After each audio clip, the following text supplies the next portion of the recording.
La science et nous.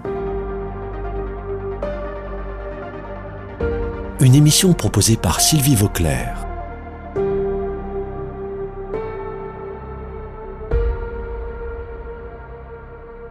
Beaucoup de gens pensent encore que les astronomes professionnels passent leur temps à observer le ciel avec des télescopes près de leur laboratoire de recherche. Par exemple, quand on est astronome à Toulouse, les gens posent souvent la question « Alors, vous faites vos observations au pic du Midi ?» Eh bien, ce n'est pas tout à fait comme ça que ça se passe. Des astronomes toulousains vont faire des observations au pic du Midi, mais ils vont aussi faire des observations un peu partout dans le monde. Et inversement, des astronomes du monde entier peuvent venir faire les observations au pic du Midi. Les télescopes d'observation, comme on dit maintenant, sont dédiés. C'est-à-dire qu'ils ont des instruments à l'arrière du télescope pour faire un certain type d'observation. Et les gens font des demandes pour observer dans les observatoires qui les intéressent. Alors, qu'en est-il du pic du Midi ? Que devient cet observatoire ? Comment est-ce qu'il est géré ? À quoi sert-il ? Eh bien, j'ai avec moi aujourd'hui le directeur scientifique de l'observatoire du pic du Midi, Rémi Cabanac. Bonjour Rémi. Bonjour Sylvie. Rémi Cabanac a fait une thèse au Québec, à l'université Laval, sur l'instrumentation en astronomie, et en particulier les télescopes à miroir liquide. Alors avant de continuer à présenter Rémi, je vais lui demander ce que c'est que des miroirs liquides. Un miroir liquide, c'est très simple. C'est un récipient dans lequel on verse un liquide et on le fait tourner.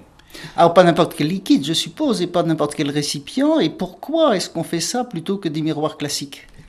Tout simplement parce que c'est beaucoup moins cher de fabriquer un grand miroir avec un récipient relativement simple à fabriquer. Le liquide est réfléchissant, bien sûr, donc il forme la surface réfléchissante et on le fait tourner pour lui donner la forme concave de façon optimale. Eh bien, ça ne doit pas être très évident à utiliser, mais enfin, tu as quand même réussi à travailler avec ce genre de télescope. Et après donc ta thèse, tu es allé à Paris, à l'Institut d'astrophysique de Paris, où tu as travaillé sur ce qu'on appelle les grandes structures de l'univers. Tu peux nous en dire un tout petit mot ?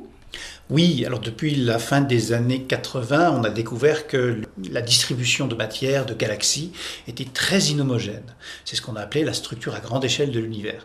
Et donc c'était un domaine à l'époque qui était extrêmement excitant à observer. Et donc on était dans une phase d'observation pure et dure, donc d'acquisition de données, de toute cette structure à grande échelle qu'on venait de découvrir. Donc je suis arrivé à l'Institut d'astrophysique de Paris pour travailler sur ce domaine-là. Et ensuite, tu es parti au Chili. Alors au Chili, au Mont Paranal, où se trouve le grand télescope qu'on appelle le VLT, Very Large Telescope. Et là, tu es resté 3 ans au Chili.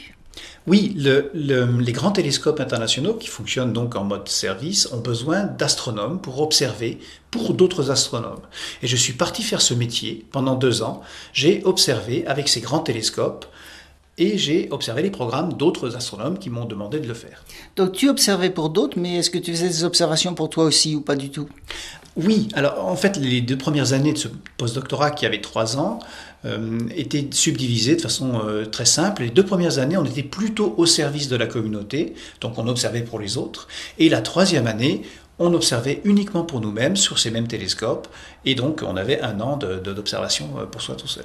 Donc 3 ans au Chili et ensuite Hawaï. Tu as travaillé au télescope franco-canadien d'Hawaï pendant 2 ans ? Pendant 3 ans. 3 ans, j'étais ce qu'on appelle astronome résident.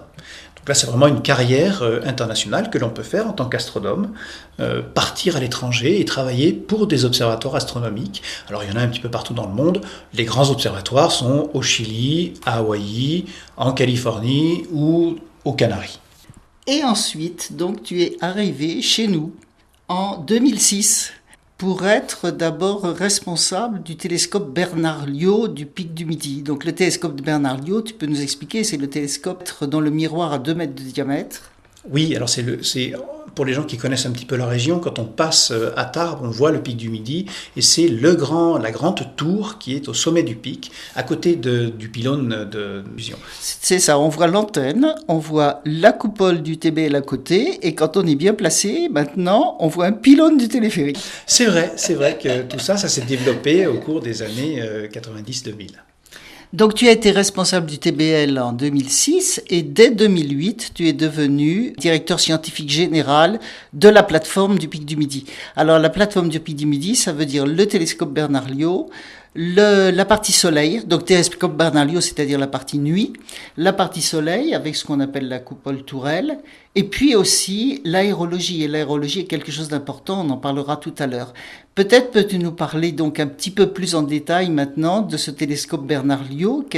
Comment est-ce qu'il fonctionne? Il est dédié à quel type d'observation? Tu peux nous en dire un peu plus? Oui, le télescope Bernard-Liot, c'est donc un grand télescope sur le sol français, c'est le plus grand sur le sol national, mais à l'échelon international, il est tout petit, c'est-à-dire la taille de son miroir primaire de 2 mètres est relativement petite par rapport aux grands télescopes qu'on peut avoir au Chili, à Hawaï ou ailleurs. Et donc, le télescope a été construit à la fin des années 70, début des années 80, et c'était à l'époque un télescope qui servait une grande communauté d'astronomes dans beaucoup de domaines thématiques. Ce qu'il faut comprendre, c'est que quelqu'un qui observe les étoiles, par exemple, a souvent besoin d'observer qu'un objet à la fois. Quand on observe des galaxies, on a besoin d'avoir un champ beaucoup plus grand et de pouvoir observer beaucoup d'objets à la fois. Et donc, ça demande des systèmes optiques un petit peu différents.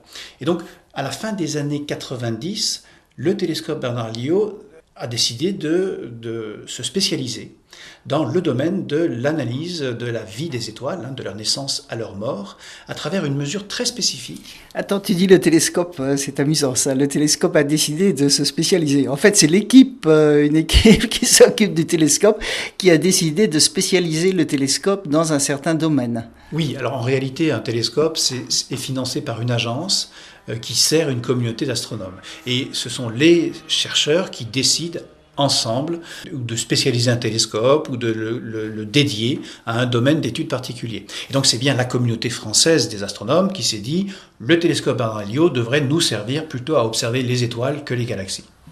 Donc il observe les étoiles et pas n'importe comment, c'est le champ magnétique des étoiles plus spécialement.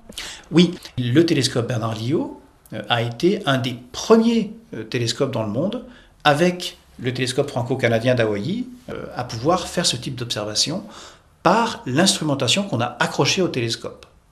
C'est-à-dire qu'il y a actuellement une instrumentation accrochée au télescope Bernard-Liot qui est la même, le frère ou la sœur, de l'instrumentation au télescope franco-canadien de Hawaï. Oui, c'est ça. Alors, ce même instrument a été construit par les astronomes toulousains, dans la même équipe. On a à Toulouse des spécialistes mondiaux dans l'étude des étoiles, à la fois d'un point de vue théorique, modélisation, l'instrumentation, construire des instruments pour les observer, et l'observation de ces étoiles. Il faut dire qu'il y a une qualité de ciel au Pic du Midi qui est quand même excellente. Oui, alors c'est quelque chose que l'on ne savait pas au départ, au tout début de la vie du Pic, et on a découvert que la qualité du ciel, sa transparence et surtout sa stabilité était exceptionnelle pour des raisons géomorphologiques qu'on a compris plus tard. Et donc le Pic du Midi reste encore aujourd'hui un très grand site d'observation international dans le domaine des étoiles, tout comme ses confrères d'Hawaï. Et le Soleil, alors, dis-nous quelques mots sur ce qui est observé au Pic du Midi par rapport au Soleil. Alors, l'histoire de l'observation du Soleil au Pic du Midi, c'est une histoire très longue et très ancienne qui remonte aux années 30. Le Pic du Midi a été un site de création d'une nouvelle technique d'observation qu'on appelle la coronographie, qui consiste à réaliser une éclipse artificielle à la surface du Soleil.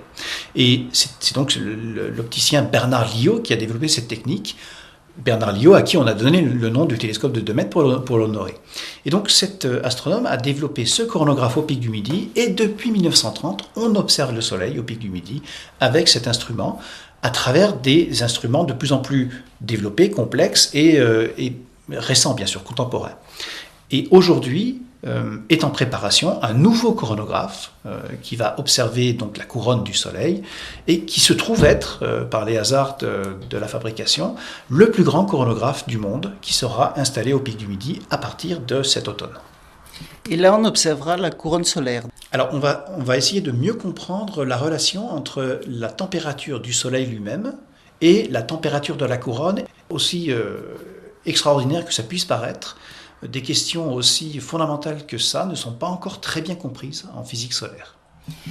Et avant de parler de la question d'aérologie, est-ce que tu peux nous dire pour le fonctionnement, là on a parlé du TBL, du Soleil, qui font les observations? Je crois qu'il y a des astronomes amateurs, c'est intéressant, qui participent aux observations, dans les deux cas d'ailleurs, pour le TBL, mais surtout pour l'observation de la couronne solaire. Oui, alors on a segmenté la partie d'observation, de prise de données scientifiques depuis la fin des années 2000 dans tous les observatoires du monde, y compris au Pic du Midi.